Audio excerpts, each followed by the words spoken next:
حضرات محترم، احادیث میں آتا ہے کہ قیامت کا دن ہوگا، میدان حشر برپا ہوگا، حضرت آدم علیہ السلام کو اللہ رب العالمین بہت لمبا قد عنایت فرمائیں گے۔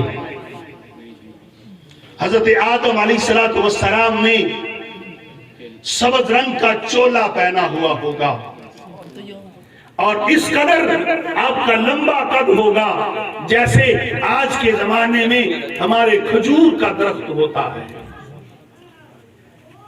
حضرت آدم علیہ السلام میدان حشر میں کھڑے ہوں گے، اللہ رب العالمین کے فرشتوں کو حکم ہوگا کہ اے فرشتوں، نبی آخر الزمان صلی اللہ علیہ وسلم کے ایک غلام کا حساب کیا جائے۔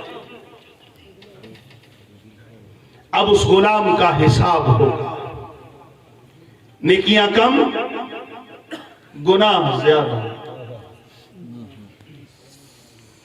اب انہیں حکم ہوگا کہ اسے گھسیٹتے ہوئے جہنم میں لے جاؤ۔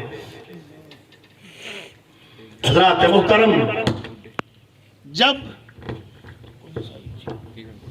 جب اس غلام کو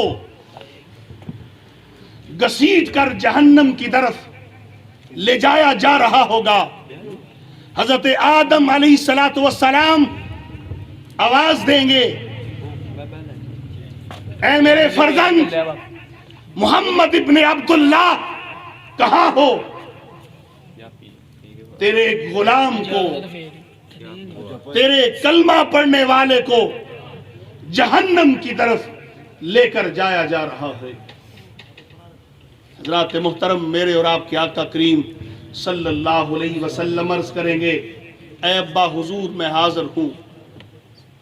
تو حضرات محترم، حضرت آدم علیہ السلام عرض کریں گے، اے محمد، تیرے غلام کو جہنم کی طرف لے جایا جا رہا ہے۔ میرے اور آپ کے آقا کریم صلی اللہ علیہ وسلم اب فرشتوں کو آواز دیں گے، فرشتے کہیں گے کہ ہمیں ایسا حکم ہوا ہے، ہم اسے جہنم میں ڈالیں گے۔ احادیث میں آتا ہے کہ میرے اور آپ کے آقا کریم صلی اللہ علیہ وسلم اپنی سفید باریش داڑھی کو ایسے پکڑ کر آسمان کی طرف منہ اٹھائیں گے اور کہیں گے، اے اللہ، تو نے مجھ سے کہا تھا کہ میدان محشر میں تجھے رسوا نہیں کروں گا۔ اے اللہ، تو نے تو میرے ساتھ وعدہ کیا تھا کہ میں تجھے رسوا نہیں کروں گا۔ آج یہ فرشتے میرا کہنا بھی نہیں مانتے۔ اللہ رب العالمین فرشتوں کو حکم دے گا کہ جس طرح میرا محبوب کہتا ہے اسی طرح کرو، جو میرے محبوب کا حکم ہے اس کی تابعداری کرو۔ میرے اور آپ کے آقا کریم صلی اللہ علیہ وسلم فرشتوں کو حکم دیں گے کہ اس غلام کو میزان پر دوبارہ لے چلو، جا کر دوبارہ اس کے نامہ اعمال کو تولا جائے۔ جب اس کو دوبارہ میزان پر لایا جائے گا، نامہ اعمال تولے جائیں گے، نیکیاں کم، گناہ زیادہ، نیکیاں کم، گناہ زیادہ۔ حضرات محترم، میرے اور آپ کے آقا کریم صلی اللہ علیہ وسلم ایک جیب میں سے چھوٹی سی پرچی نکال کر اس کے نیکی والے پلڑے میں رکھ دیں گے۔ اب منظر بدل جائے گا۔ حضرات محترم، نیکیاں زیادہ، گناہ کم۔ اب وہ بندہ عرض کرے گا، اے اللہ کے بندے، تو کتنا مہربان ہے کہ تو نے آج مجھے ایک نیکی دی ہے جس کی وجہ سے میں جنت میں جا رہا ہوں. تو کون ہے کہ تیری وجہ سے مجھے جنت مل رہی ہے؟